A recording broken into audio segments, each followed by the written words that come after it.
over the bottom of the left column. Good morning, everybody, and Zoom. Everybody here. Good morning. Let's learn some chassidus together. There's nothing better than to start off your week with a little bit of Torah. So the Alter Rebbe is talking about the concept of gevura, the concept of a gevura by the Eibishter is, as we say, you mentioned it also yesterday, Oisa Shalom B'mreimov, that the Eibishter, it said, we keep on saying at the end of davening and the Kaddish, we say Oisa Shalom B'mreimov, that the Eibishter makes peace B'mreimov in the upper worlds. What does it mean that God makes peace in the upper worlds? What is their arguments in the upper worlds? Oisa Shalom B'mreimov is that in the upper world you have chesed and gevura, and where you're starting from the world of Atzilus, from the world of emanation, you have the concept of chesed, kindness, and you have the concept of gevura. You have the aspect of severity, of strength, where they are opposites in essence. There are differences. They're totally different. Their accomplishment, their purpose is different within each and every one of them. But then the Eibishter makes peace. How does God make peace? What is he, a negotiator? But the point is that when there's Gilul Akus, when Chesed and Gevura, when these two attributes, as they are in the upper worlds, realize that they're both created by God, and they both have a mission, they both have a purpose, so then there has to be peace. Because if there wouldn't be peace, there would not be a purpose. God wouldn't be able to affect his purpose in the world. And therefore, we should also realize the same thing, that there has to be peace. That the Eibishter didn't want to create a world of the same thing, right? We say that through this contraction that God did, you have every kind of a situation in the world. You have every kind of person in the world. And two people don't think the same, and two people don't feel the same. And nevertheless, God wanted Avas Yisrael. God wanted there to be love between each other. And there's a mitzvah to have Avas Yisrael. There's a mitzvah to have Shalom Bayis. There's a mitzvah to have peace at home. Why? Because it's not a mitzvah that the person should be like you. It's not a mitzvah that we should do the exact same thing. It's a mitzvah to love each other. And that's what we need to learn. Why? Because we're all on the same mission. We're all on the same journey. Even though we're different, we actually enhance each other. As if you learn Torah, you learn chassidus, you'll know that there's a mitzvah in the world that nobody else can accomplish in this world but you. And the whole world, and not only the whole world, but everything in the world and all the generations of the world are all waiting for that mitzvah you're going to accomplish, because that's going to bring a completion to the purpose of creation. And the purpose of this whole journey that Am Yisrael is going through for thousands of years. So get to work. Contraction, so let's go to that, the 16th of Shvat. Contraction are all in a manner of availing of God's constant. That's what the contraction, not that there's a separation, not there's a concept of total separation between God and the world. It's that God, because God, there's no concept of hiddenness either. There's no concept of separation. There's no concept of hiddenness by God. The whole concept of Hester, the aspect of being something that is hidden, is by us in this aspect, that it's hidden to us. And therefore, Baruch Hashem, it's hidden to us. Imagine you go to a professor that cannot contract himself. He's going to give you the class the way he thinks it is. Nobody will understand what he's talking about. Right? You have to have, if he's talking a big professor, he needs to contract himself. He needs to do gevura within himself. He needs to hide his true wisdom and bring it down into an analogy, bring it down into a story, and bring it down to something that is, I'm holding at the top of the right column on page 90. So that's what I'm holding. So the professor needs to contract himself so that So the student will have a comprehension, will be part of the class. Correct? So too, not that the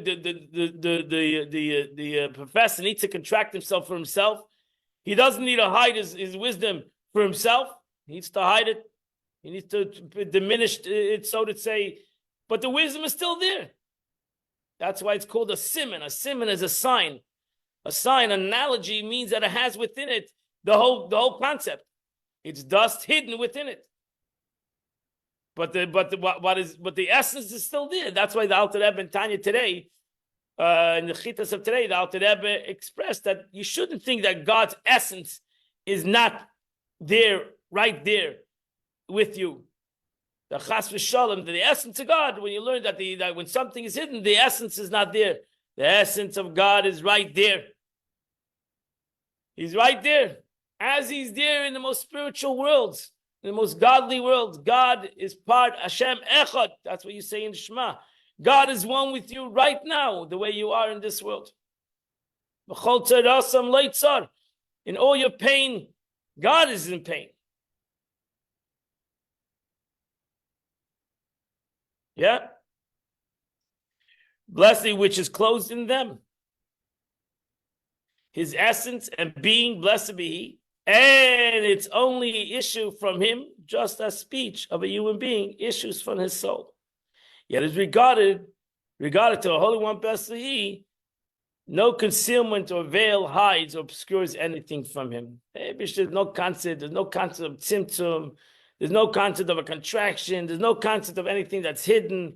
Everything by God, Ani Hashem Leisha Nisi, I am God, I do not change. Nothing changes with me. And that's why it says, so that to him darkness is like light, as written, even the darkest obscures nothing from you. We say in our davening, Yotzer Or Uvayreh Choshech. The Eibishter created, formed light, and he created darkness. And darkness does not, in that statement, darkness does not mean darkness of the day. It means darkness in the world. It means tzaddis, darkness. The Eibishter to God both have a mission. As we say on Purim, to God, you have to get so drunk that you don't know the difference between Adar Haman and Baruch Mordechai, because there is no difference in the journey of what God wants in the world. Haman has a place, even though by us we don't understand it. It's hard for us to comprehend what this concept, but to God, there's a purpose in the good and there's a purpose in the opposite of good. Go figure it out. That's it. There's a purpose in everything. And we all have to connect to that purpose. We all have to connect to that purpose in the best way that we can. Whose garments are part of his body. Therefore, we have to realize that Chas v'Shalom, there's a beautiful medrash. There's a beautiful Pirkei Avos. Yesterday in the Pirkei Avos, it says that things that were created on Bein Hashmoshes. You said the 5th chapter. Things that were created on Bein Hashmoshes. Bein Hashmoshes means God created the world in 6 days, and then there was on the 6th day you have a time between Lichtbenchen, between actually Shkia. Lichtbenchen is 18 minutes before Shkia. So between sunset and night, there's a span of time. It's called in Jewish law Bein Hashmoshes. It's twilight zone. Right? It's between the times. That's Bein Hashmoshes means. Between the times. It's not clear what it is. Is it part of the day or part of the night? So it's a question. If you're born Bein Hashmoshes, if you're born in that time, when were you born? On the day, or you were born the next day? So it's a question in Jewish law. If you were born, that's why if you know your birthday in Jewish law, you have to know exactly, first of all, when you were born in a day. Changes your birthday. So if you're born in at night, then it's the next day. So even though in England, in America, you're still you're born Wednesday night, it's still Wednesday, and your birth certificate doesn't say Wednesday, but in Jewish law, it's Thursday. So you're born on Thursday. The question is, Bein Hashmoshes, in between sunset and the 3 stars, you have like a 40-minute span. In between those 2 times, it's differently in different places how much time it is. And that's called the twilight zone. The Mishnah says that even though God finished creating the world in the sixth day of creation, he had certain things to finish off in the twilight zone. So he created the mouth of the donkey, and it's interesting, the Mishnah. And then it says, V'yesh shomrim, you listen to that Mishnah, it says, V'yesh shomrim, some people say that also was created at that time, was created the mazikin, those that cause trouble in the world, the angels of destruction, and seva and tongues, a tongues.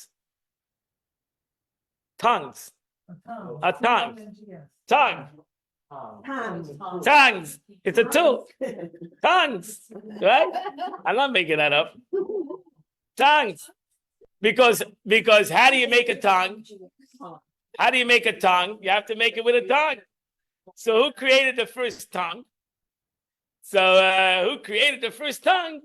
The Mishnah says was created on Bein Hashmashos. The Eibishter created the first tongue. So it's an interesting Mishnah because first of all, we all know we can create a tongue without a tongue. You can make a imprint on the ground and pour it in. You have a tongue. So you don't have to create a tongue with a tongue. So what does the Mishnah mean? That the first tongue was created by God. And then the Mishnah, the Yesh Amrim, this rabbi puts mazikim with tongues. What does tongues have to do with mazikim? What does tongues have to do with the destructive forces in the world? Why would this rabbi say put it together? Yesh Amrim, if you look at the Mishnah, mazikim b'tzava asuya, that you have a tongue, right? Yeah, chapter 5. Yesterday's picking up. So tongues. So the Rebbe says, it tries to answer this, gives an answer to this. Rabbi Buckle, could you spell that, please? It sounds like tongue, like in your mouth. No, tongues. THONG. TONG. No, TH. No, that's tongue. Tongue. Like this. No. No, it's not TH. It's like a scissor that holds something. Not a scissor. It's a. If you make barbecues, you know what a tongue is. Oh, yes. Well, you guys make barbecues, you have no tongues. A Sunday tongue, barbecue, you have a tongue. got it. What does that mean? He created tongues? TONGS, correct. TU, Rabbi, no? TON. Okay, I'm going to look it up right now. Let's stop arguing. Let's go to the Mishnah. Relax. Look here. Relax. Rabbi, Everybody can relax. I got a visual. You got a visual? Visual aid, look. Huh? That's good. That's a tongue. It's koyach. That's a tongue. This is Correct. my meat tongue. Okay. Where's the Mishnah? Okay. So it's a Mishnah Pirkei Avos. It's yesterday, chapter 5, Mishnah number 6. V'yesh shomrim, and some people say, and some say the spirit of destruction, as well as the original tongues, TONGS. For tongues must be made with tongues. That's the Mishnah. The Mishnah is telling you a reason. Because tongues need to be made with tongues. So how do you make the first tongue? The Eibishter needed to make the first tongue. That's the Mishnah. That's the Mishnah Pirkei Avos. So the question is asked, first of all, you don't need to make tongues with tongues. That's not per se that you need to make it that way. You make a tongue through making a form and pouring the lead into the form, and you have a tongue. You make a tongue. So why does the Mishnah say tongues are made? Because the Eibishter had to make the first tongue. And also, what's the connection between mazikin and tongues? The Rebbe answers that we realize in our lives, to reach a point in life, in any kind of aspect in life, to accomplish something in life, you have to go through a big journey. You have to go through a big journey.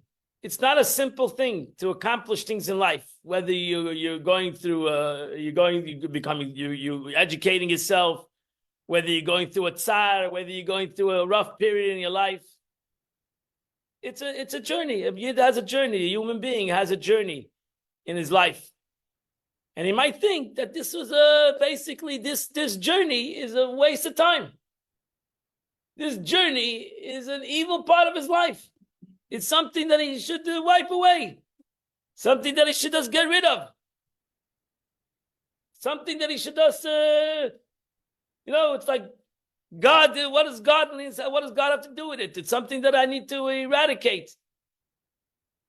Comes the Mishnah and tells you that no, that the tongue, what is a tongue? What do you need a tongue for? It's to list something else. Tongue has no purpose in itself. The tongue is only there for something else.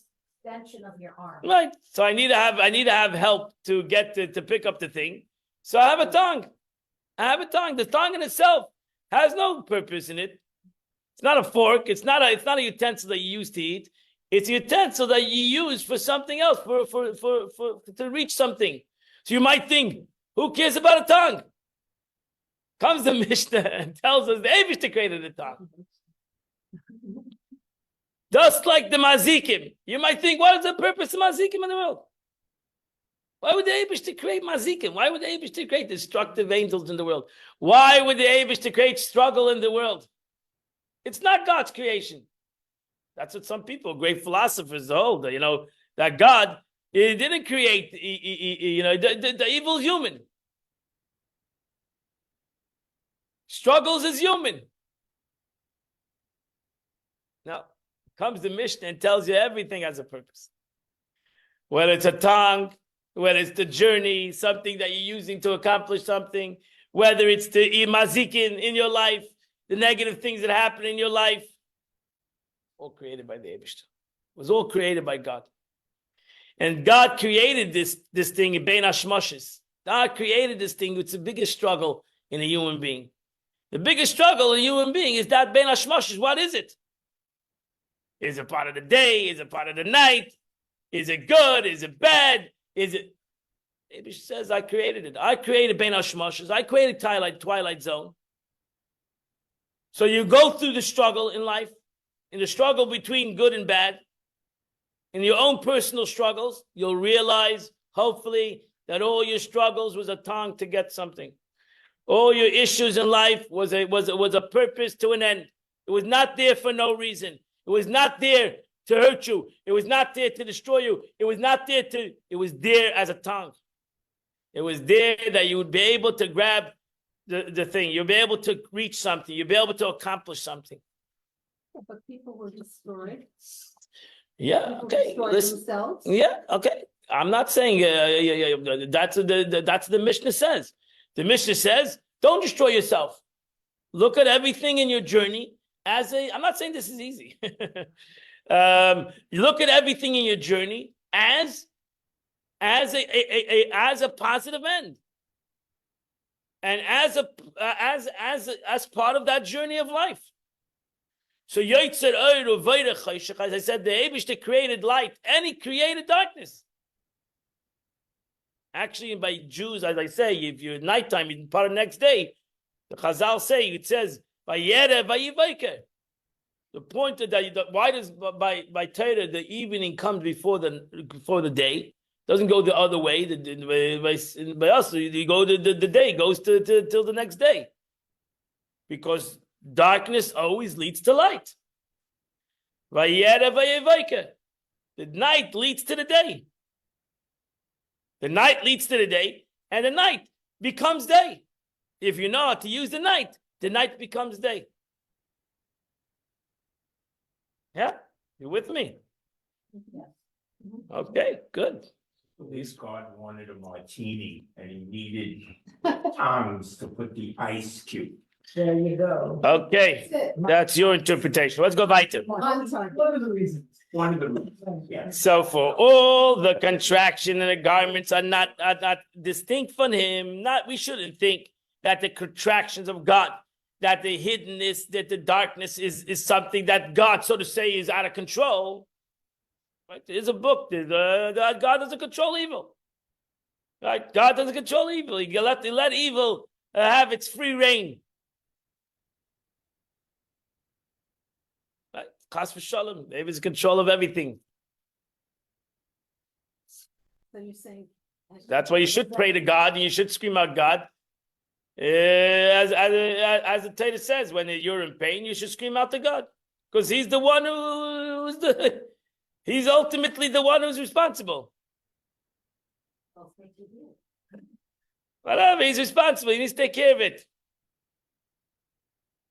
He needs to take care of it. He needs to send you to the right messenger. He needs to get you the right doctor. He needs to do that. Yeah? Why does he need to do that? Might sound a little. That might sound a little aggressive. Why does he need to do it? Because the Eibush has a mission in the world. The Eibush, God wants the mission to be accomplished. Then He needs that we should be healthy, and He needs us to be wealthy. Because if not, we're not going to accomplish the mission. It's hard for us to accomplish the mission. It's difficult to accomplish the mission.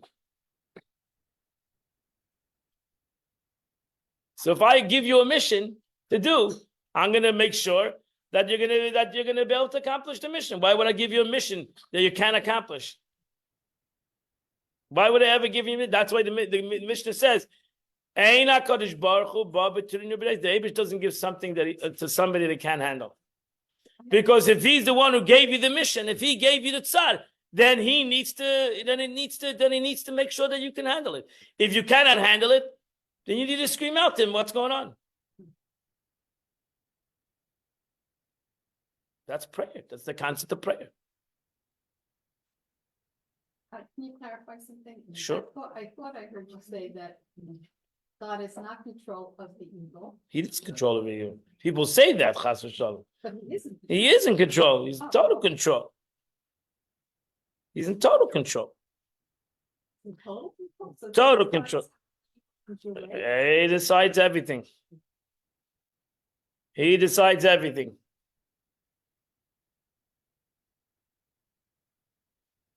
So the Eibishter gave us the God gives us the good and He gives us the challenges.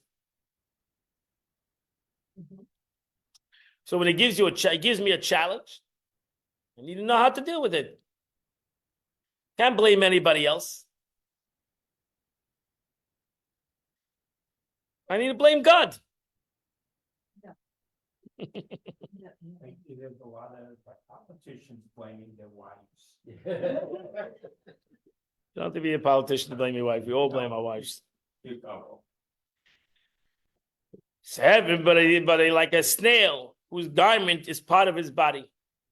As it's written, the Lord, He is God, as expressed elsewhere. Therefore, in His presence, all else is no account whatsoever.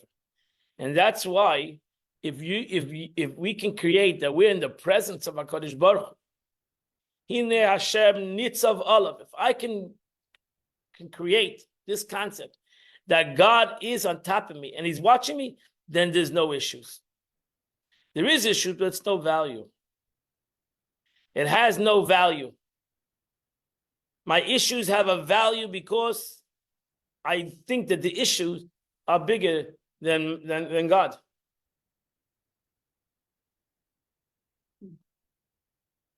What is the expression I saw? Don't tell God how big your problems are.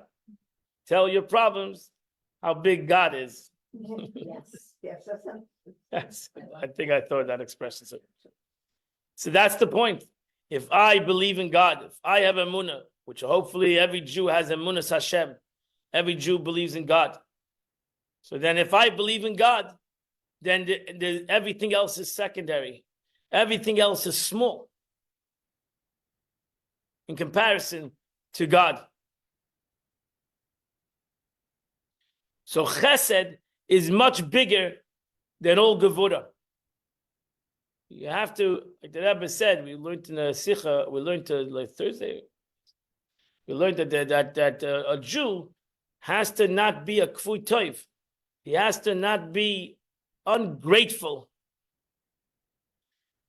And even though there's problems, but good is much greater than bad. So you don't have to deny the problems. You don't have to live in a fake world. You're living in a real world. There's problems. But that doesn't take away from the good. And there's greater good than evil. There's more chesed in this world than gevura. And if you don't, and that's why you get up in the morning and you say the ultimate good. The Eibishter gave me back my neshama. What could be greater good than that? So if you understand that, if I understand that, then everything else is trivial. Everything else is trivial. Like I said, you cannot complain if you're not alive. Baruch Hashem, you're alive. Now you can complain. You're allowed to complain? Yeah, because you're alive. Complain. But if you're dead, you can't complain. So what is greater? That I'm alive. Because I'm alive, I can complain. And therefore I shouldn't complain. Because I'm alive. I'm alive. I should realize the greatness of life. And without life, I have nothing. So what is it? What is it in that's why some people, when they're so bad, they say, I want to die. That life has become irrelevant. God forbid. A person should never come to that. But some people do come to that situation, in their mind at least, that they think they have no value in life. Persons should have value in life.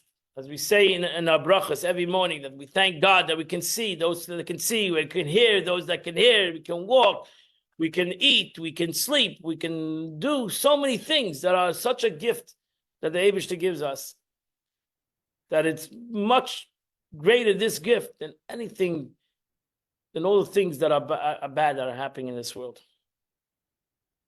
So we need to verbalize, and that's how we daven. What do we do in our davening? We praise the Eibishter. That's the majority of the davening, is praising God. And then we come, we ask God to heal us and to give us money. But the majority of our prayer is to praise HaKadosh Baruch Hu, to realize the greatness of God. And that Baruch Hashem, we are a Jew.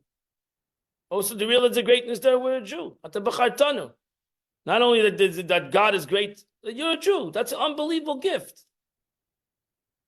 How much is that value? What's the value of that? But the Rebbe would say, as long as you can do a mitzvah, you should be as happy as can be.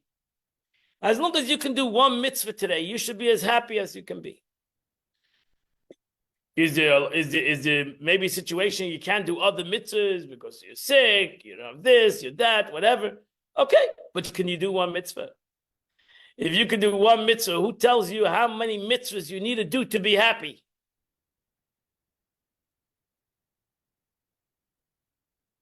Nobody tells you one mitzvah. That you can do one mitzvah is you should be the happiest person. The Gemara says you should stand up for a person that does a mitzvah. It doesn't say you should stand up for a person that does a lot of mitzvahs. If you're a person, every Jew does a mitzvah.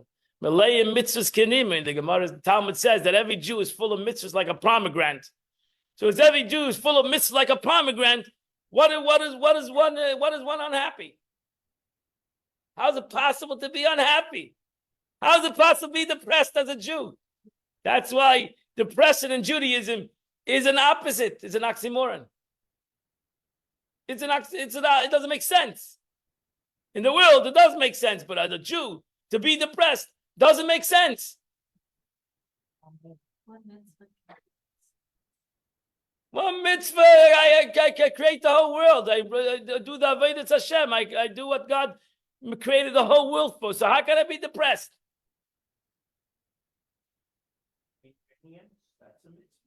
Anything you did. Anything you did. You did a mitzvah, you should be as happy as can be. That's it. And if you're not happy, which we struggle with this, is because we don't have Avodas Hashem. That's it. We don't understand. And it's nothing, that's not even terrible because we're humans. We don't comprehend what a mitzvah is. We don't comprehend what a mitzvah is. We don't comprehend what God is. We don't comprehend what a mitzvah is.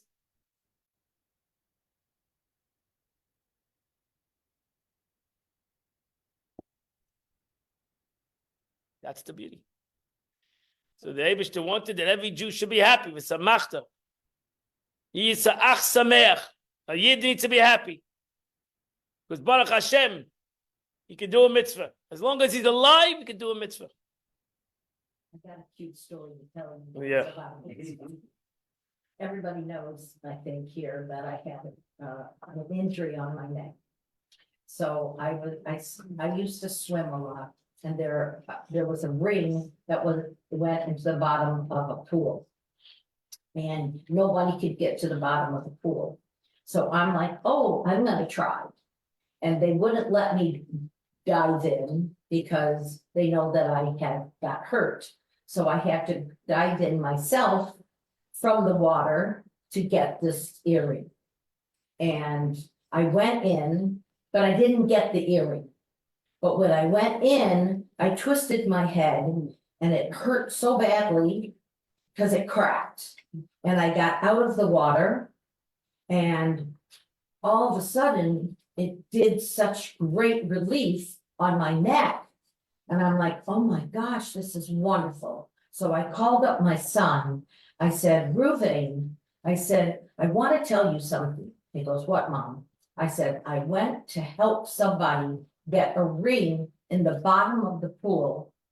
And I got a mitzvah by trying to get the earring, and turning my head under the water gave me such a adjustment in my neck that it cracked, and it really, really helped me. And I want you to know that I got the mitzvah of trying to get the earring, but I didn't.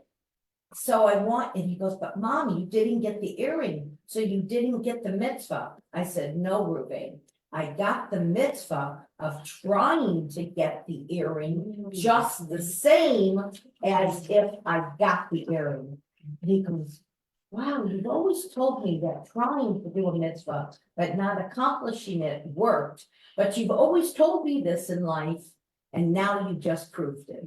Beautiful. That's all. Shkoyach. Okay, let's go weiter. Chapter 22. I can see it. Yeah. Okay, so we don't comprehend what a mitzvah is, so Right. can you help us comprehend that? Oh. What's the question? What is the question? Easy question. Help us comprehend what a mitzvah is. So a mitzvah is the connection between your neshama and HaKadosh Baruch Hu. Mitzvah comes from the word tzafsa v'chida. There are many concepts in a mitzvah you should know, on many, many levels, what a mitzvah is. But a mitzvah comes from the word tzafsa v'chibud. It means a connection between a yid and HaKadosh Baruch Hu. It's a connection between a Jew and God. And that connection is an eternal connection. And every mitzvah you do, you're simply bringing godliness to the world. Whether you see it or don't see it, you accomplish what the Alter Rebbe calls dira b'tarteinim. You accomplish the concept of what the Eibishter created the world was lases like dira b'tarteinim. God wanted a dwelling place in this world, and every mitzvah you do, you accomplish that. And that's the purpose of creation, and that's the purpose of why you came down to the world for, and that's the purpose of this journey, to bring godliness to the world. And you should be happy and satisfied to do God's mission.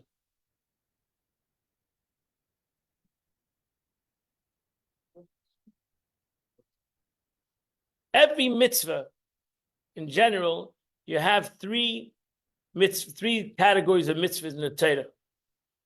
Chukim, which are decrees, Eidos, which is a testimony, and Mishpatim, which is the law. It's the basic principle. In general, the Torah divides these mitzvahs into these three categories. Mitzvahs that are between man and man: don't kill, don't steal, which the Gemara says we could have learned that from even an animal, that we shouldn't kill and shouldn't steal. Mitzvahs that are Eidos, that are testimony to something that happened in the world, like Shabbos, the creation of the world, like Pesach, the redemption of the Jewish nation. Like we're coming up in 2 weeks to Matan Torah, we celebrate Shavuos, which is a Eidos and a testimony to that situation. And then you have Chukim, which are decrees, which God said to do, and there's no reason to it. Like keeping kosher, shatnez, etc., like purity and impurities, all these are chukim. But the truth is, every mitzvah should be done on these three levels. Every mitzvah should be done as a concept of a that we try to comprehend the mitzvah, which is the mishpat of the mitzvah, which is the law of the mitzvah, which every person should know the halacha. Every person should comprehend every mitzvah that he's supposed to do and how to do it, and in which way to do it, and why do it at this time and not at that time, etc., etc. We should all know every halacha. We should try to know every halacha in the Torah. And it's very it's very complicated halacha. You come learn Hilchos Shabbos. It's not a simple thing. The halacha, the simple law, is not so simple. It's very complex. But we should know it. Dvar Hashem zu halacha. The word of God, that's halacha. If you really want to connect to the word of God, that's halacha. Knowing halacha, to know Jewish law. Mufta kol hashayna halachas. Whoever learns Jewish law, muftach leishu ben olam haba. He's promised to the world to come. To know halacha, to learn halacha to the best of your capability. That means that even halachas that are beyond our comprehension, like the laws of Shabbos, whatever, it's the halacha of the Torah, and the laws of Muktzah, whatever. It's 39 halachas on Shabbos. You should know that halacha to the best of your ability. Is it a hope? No, Is it a mission? it's a edis. Yeah, but we should know. Edis is a sign. Really, the concept of edis in halacha, really, edis is to reveal something. Edis, you don't need witnesses to something that is known. You need witnesses to something that is unknown. And they reveal that it happened. I don't need witnesses that it's daytime. That will be irrelevant witnesses. It's not important. That's why things that are going to be known, you don't need witnesses either. We don't need witnesses for things that we know. We need witnesses for things that they reveal. That without them, we might have not known. Like you have witnesses that somebody did something, or if without these witnesses, we may never ever know. That's why the Torah tells you, if you know something that is not known, and it's going to help the world, or it's going to help the world positive or the negative, whatever, you have to say witness. Because if you're not going to say witness, it will never be known. I have to say, there's You have to be a witness. word that they do in terms of new moons. They have a Right. report, and they have astronomical calculations. Right. Right. But they still require witnesses for others. That's a Gzeres HaKosov. That's why you look at the Gemara. The Gemara says it's a Gzeres HaKosov. That you're right. The Chachamim knew when they did, but the Eibush said you have to have witnesses. So there are certain decrees, so to say, where God says you got to have a witness. It's going to be known anyway. You're right. That's exactly the reason. That's why the Gemara says, if you learn the Gemara in Kiddush HaChodesh, it says it's a Gzeres HaKosov. And that's why today we don't go in witnesses. We go in calculation. In the Beis HaMikdash, it was a Gzeres HaKosov. As the Torah said, you needed witnesses, even though we really didn't need to have witnesses, because they figured it out exactly. And that's why you learn the Gemara, Kiddush HaChodesh, you have to have both. If the witnesses were totally off the map, you would say, the Chacham would say it's impossible. It's impossible. You saw something else. It's impossible because it doesn't come out. It doesn't come out, what do we use the word? Astronomically, it doesn't come out. It doesn't compute. Something's missing, or we're missing something. So the Eibush said you have to have witnesses. But that's by Kiddush HaChodesh. In general, witnesses is there for something that might not be known. And that's the concept of a witness. I'm just going to give you an analogy. The concept of a witness is that you bring out something that it was hidden. That's the concept of a mitzvah. The edus of a mitzvah. The edus of a mitzvah is to bring, a yid brings out something that was hidden. Something that is not known to the world. It's above the world. Mishpatim is things that is known. We can understand the halacha. I can comprehend. I'm using my brains. Edus is not something that's known. You do every mitzvah because of an eder. You're an aid. Atem tiyu edai, the Mishnah says. You are my witnesses. So by you doing a mitzvah, you revealing something in the world. By a yid doing a mitzvah, you reveal something in the world that is not known. And that's his avodah. Ultimately, you do a mitzvah because of the mitzvah. It has nothing to do with what's revealed or not revealed, or what it makes sense, it doesn't make sense. You do the mitzvah because of chukkah, because the mitzvah. Because that's what the Eibishter wanted. And that's the mitzvah. Finished. It's not because of my gain. It's not because of my loss. It's not because of what's going to be revealed or not revealed. I do the mitzvah because that's a mitzvah. Because there's a mitzvah. There's 613 commandments. That's what the mitzvah is. And that's the chukkah of every mitzvah. What's the connection to Shabbos? So Shabbos has all these things. I can do the Shabbos because Shabbos is a beautiful day. It is a beautiful day. It is a beautiful day in a crazy world. Shabbos is a beautiful day. It is a beautiful day, and it's a great day for every Jew to disconnect from the world. It makes a lot of sense that you should do that. It makes sense that you should put aside a day and separate yourself from the world. It makes a lot of sense. It's a healthier day. Shabbos is an aid that the Eibishter created the world. We're showing a testimony by doing this, not only because the Shabbos is giving me joy, because I'm showing the world that I believe in God. And that's my testimony to the world. What is really Shabbos? Shabbos is a mitzvah. The ultimate concept of Shabbos, it's a mitzvah of Hashem. That's it. I do the Shabbos because that's what God is, the mitzvah of Shabbos. So, And I'm doing the mitzvah because of the mitzvah, not because of anything else. so if you're doing a mitzvah in private, how is it aidless?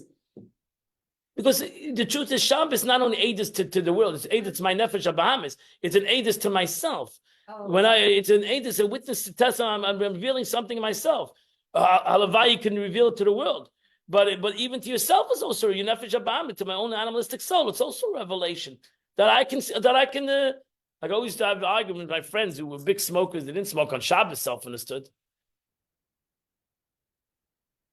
That showed you don't have to smoke. If they said that they can't live. You could live. So the Abish just showed you you're not saying the truth. Because you could live. You simply could. And you do live without it. And that's the truth. So the Abish just shows you on Shabbos that whatever, if you're going to follow the halacha, the Abish shows you on Shabbos that whatever you thought you couldn't do, you could do. It's only your mind. You decided you can do. That's why you say on Shabbos, that's what's important. It's not important. I mean, it is important. Whether you keep the whole Shabbos, you keep part of the Shabbos. Every Jew should keep part of a Shabbos. So if he smokes the whole week, let him not smoke on Shabbos. Talks on the phone the whole week, let him talk on the phone on Shabbos. No, serious. So even though he does other things, let him not talk on the phone on Shabbos. Let him show himself that what he thinks he cannot do, he could do. And when it comes to worldly matters, that he could do, he can live without the newspaper on Shabbos. He can live without the phone on Shabbos. He can live without smoking on Shabbos. So he should do that. He shouldn't think it's all or nothing. He should keep the Shabbos in whatever he can keep the Shabbos. Because trust me, nobody's keeping the Shabbos kil. I wouldn't say that, or chas v'shalom, whatever. It's hard to keep the Shabbos kil chasa. So therefore, we're going to evaluate this guy keeps Shabbos, this much this guy keeps Shabbos, that much that guy keeps the Shabbos, the other much. Everybody should keep the Shabbos to the best of his abilities, and he should realize, should separate himself from things on Shabbos, and so too in everything else. If he doesn't keep kosher at all, doesn't mean he doesn't have to keep kosher and everything. He should stop something. You should stop eating whatever, one thing. Stop one thing. That's it. Stop eating certain things. Show himself he can live without it. He's still eating non-kosher. Stop one thing. Stop eating non-kosher one thing. There's so many non-kosher products. So too in every. So too you can take this concept in everything, right? If you're an angry person, stop being angry. One thing. It's not all or nothing. Stop being angry in one thing. If you have a struggle with happiness, start being happy. 1 day of the week. Start somewhere. Start being happy. 1 hour a week. Start at 1 hour. Maybe a whole day might be a problem. Start being happy 1 hour. And Makabel is kala adam save upon him office. Greet everybody. Fake it. That's it. Fake it. Fake. But it's not. Siddur says you're not faking because you are happy. Siddur says you're not faking it. Being unhappy is not natural. Being happy is natural. Being unhappy is not a natural phenomenon. The Eibishter created us all happy. The Eibishter didn't create unhappy people. Created happy people, healthy people, happy people. And therefore, being unhappy is an unnatural state. It's the choshech. The Eibishter created the choshech. He created this taka, but it's unnatural. He doesn't want it. He wants it there. It's a tongue. It's not there for. It's a tongue. Get rid of the tongue. Use it out for something.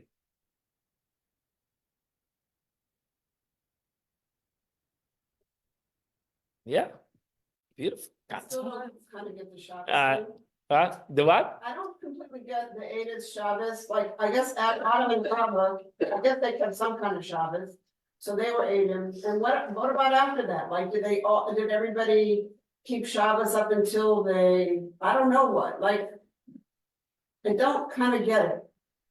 Conceptually, really kind of get it. Well, I know that there's different when it comes to Shabbos, guarding Shabbos, and then remembering Shabbos. Yeah, I know. They realized that the Eibishter created Shabbos as the 6th day of creation. But on Shabbos, on Friday night, when you make Kiddush, you connect the Shabbos to Zeichel Yetzias Mitzrayim. What? To the remembrance of going out of Egypt. What does Shabbos have to do with going out of Egypt? Because the Shabbos wasn't kept until we went out of Egypt. Shabbos was not connected. Actually, the Jews kept the Shabbos before Matan Torah. The Jews kept the Shabbos in Mara, which was right after they went out of Mitzrayim. They were given the laws of Shabbos in Mara. That was right after they went out of Mitzrayim. That means they kept it. That's why they kept the first Shabbos.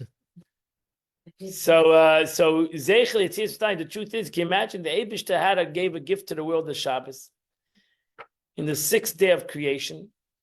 Ultimately, was not kept the Shabbos until 2,248 of creation, which is Zeichel Yetzias Mitzrayim. So the truth is, the going out of Mitzrayim gave the Yidden to keep the Shabbos.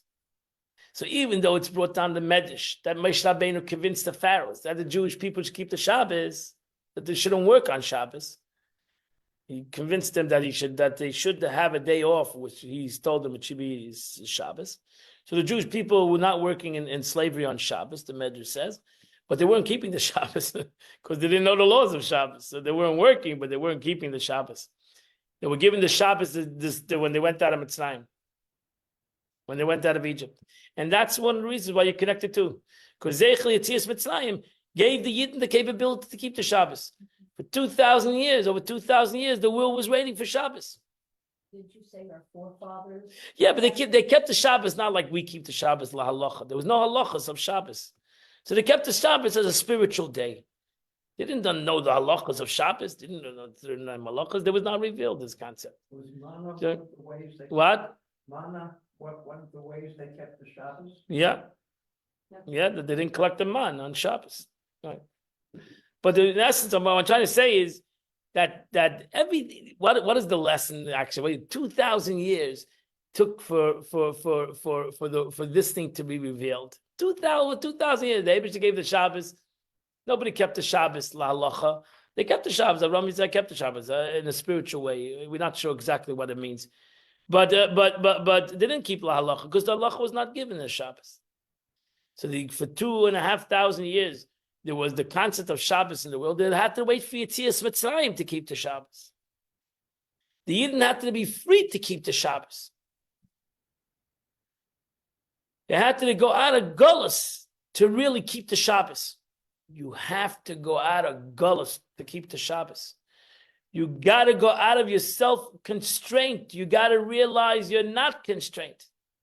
You have the power over yourself. Shabbos is an unbelievable power over oneself. It's one of the most difficult things for Yidden to do. But it shows a Jew that he has control. He has control. He can do it. He can do it. And that's why I say that it's not all or nothing. Because a Yid needs to show, a human being needs to show he's in control. He's in control. He has choice. It's not anybody tells him what to do. He's in control. He's in control. You could stop doing something. You could start doing something, whatever it's in the positive or the negative. You have the capability to be happy. You have the capability not to be angry. You have the capability. It's not true. It's not true that a person's go out of Mitzrayim and you'll realize that making the Shabbos holy is not a big deal. Yeah, in Mitzrayim, it's a difficult concept.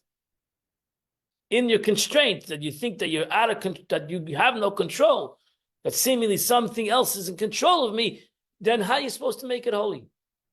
I'm in gullus. I'm in darkness. I'm not in control. I have no control. My mother's father, my grandfather, my whatever, the world is in control of me. Wanted to say something? So that's the beauty. You understand that? So again, Eidos is even what I'm trying to say. Chassidus says in truth, the Eidos is also between Eidos and Mishpatim is a big separation because Mishpatim is illogical. That's the whole concept of a mishpat is logical, and the Eibishter wants you to make everything logical because you're a human being. So make every halacha logical to the best of your ability. Let it be logical. It resonates with you, so it becomes part of your chachma. That you comprehend it, and you live with it, and you feel it. But ultimately, every mitzvah is an eidos. It's an eidos. It's a revelation of something. It's a revelation of godliness. And if you want to go deeper, every mitzvah is there for itself. Is there for itself. It's not there for anything else. It's a mitzvah. It's rotzin. That's why it's called in Kabbalah. If you remember the Tanya in the beginning, a mitzvah is called a varim de malka. The Zohar says it's like the bones of God. It's like your bones. Your bones is not something extra to you. Nobody wants to live without a bone, Baruch Hashem. Because he understands that if I'm missing a bone, I'm missing a chas v'shalom, a part of my bones, I'm not a complete person. What makes me a human being is I have 248 limbs. Baruch Hashem. Maybe she gave me 248 limbs, and I'm Baruch Hashem, I have all my limbs. Why? Because that's who I am. I don't have an extra hand.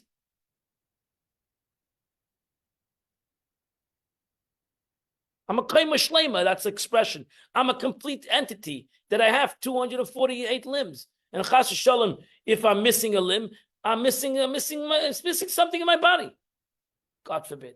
Because my body needs 248 limbs. That's the way the Eibush made it. The 248 mitzvahs, is that what it is needed? It's needed for like a limb. Can't decide, I'm not going to do this mitzvah. Oh, it's not needed. That's like saying, I don't need my foot. Chas v'shalom. But there are times where your foot is chas v'shalom, people lose their foot. Well, there are a lot of mitzvahs that you can't do. We're missing a lot of limbs. Not because we want them, we don't want these limbs. But we're missing mitzvahs. We can't do mitzvahs. We're in Golas and with no Beis Hamikdash, etc., etc. So we are a little bit handicapped in a way. But if a person loses his right hand, he says, okay, Gesundheit, go let the left hand go. We want every limb in our body. So therefore, ultimately, everything's a chukkah. Limb is like a limb. The body is limbs. your bones. You don't know who thinks about it until he has his bone is hurting him. Like this, it's part of your existence. A mitzvah is part of existence in the world. It's not there for other reasons. It's there because it's part of existence. Without it, it's missing existence in the world. So it's the essence of the thing. That's a chukkah. Chukkah is the essence of the thing. That's what the Mishnah says. Mitzvah, schar mitzvah, mitzvah. The real reward of a mitzvah is the mitzvah. You don't have to go to something. Oh, the mitzvah. I'm going to get Gan Eden. I'm going to get. That's all. That's all. The extra. The mitzvah. What? That's the icing on the cake. The mitzvah is the mitzvah. The reward of mitzvah is Baruch Hashem. I can do a mitzvah. Baruch Hashem, I have a hand. So therefore, that's going back to the beginning. Every person should realize every mitzvah you can do, you should be happy. Baruch Hashem, I can have a hand. I have a hand. So you might have a problem with the ideas. You might have a problem with understanding it. You're in struggle. You're in pain. Whatever. But in the essence of things, a Jew shouldn't have a problem in a chukkah. This is the part of existence. So why do I have a problem with it? Because the essence is really connected to him. The essence is God. It's not connecting. Okay. That's it. That's the point. Connecting to God is the aidis. The essence is God. So finish. The mitzvah is God. It's a limb of God. That's it. So why wouldn't I want to do a mitzvah? Why would I have a struggle with a mitzvah? If I understand the analogy, I don't have a struggle with all my limbs. I shouldn't have a struggle with a mitzvah because it is a mitzvah. It's a Baruch Hashem. I can connect to this Evada de Malka. I can connect. I can do what God wants to be done. The Eibusha gives me a capability to do what He wants to be done. Why should I have an issue with that? Should we start 22 or should we just let's start it?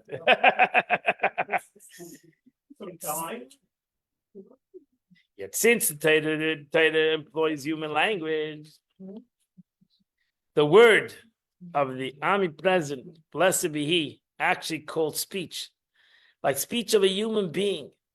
For in truth it is so, by the virtue of the descent and flow of the life force to the lower places, by the means of many powerful contractions. So ultimately, that's the beauty, is that by God, since God is infinite, the finite and the infinite are not a contradiction to Him.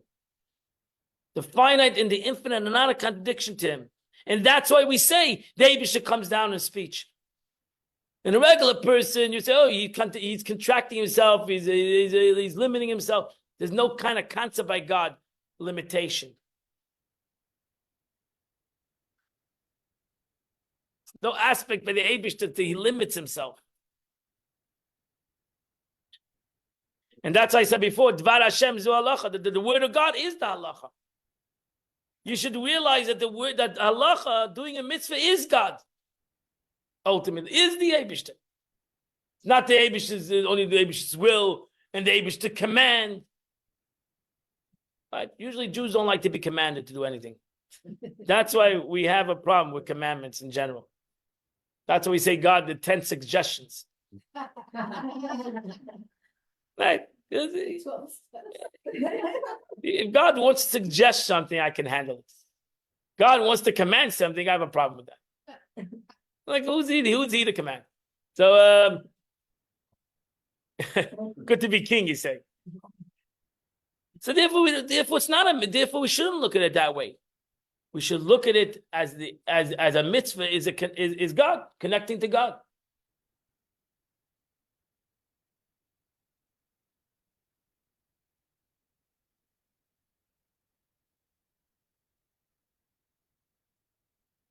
So that's the concept of surrender, as he says, surrendering itself to the degree to the holiness of the Holy One, blessed be He. On the contrary, it surges upward like an eagle, saying, I am, and there's nothing else besides me. Or as the utterance, my river is mine, and I made myself. So really, what is a person saying when he says he doesn't want to connect to that? He's saying basically, I'm my own entity. Like I said, who's God to make commandments? You can suggest things. What do you have a right to command? And that's an arrogance. That's the concept of arrogance. There's no next page, Rabbi. Page 90. I missed a page. Oh, look, I'm making it up as it goes. That's the rabbi. He has the capability to do that. Okay, so we have to stop here. You're right. I'm sorry. I'm missing a page. I'm on 91, 92, but I don't have it. I'm missing 92. Okay, we'll have to get it there. I know. But God bless you all, everybody. Have a wonderful day. Have a wonderful Sunday. We'll see you mid Shmuel next week. We'll get the right page. Are you saying that our stage is the next?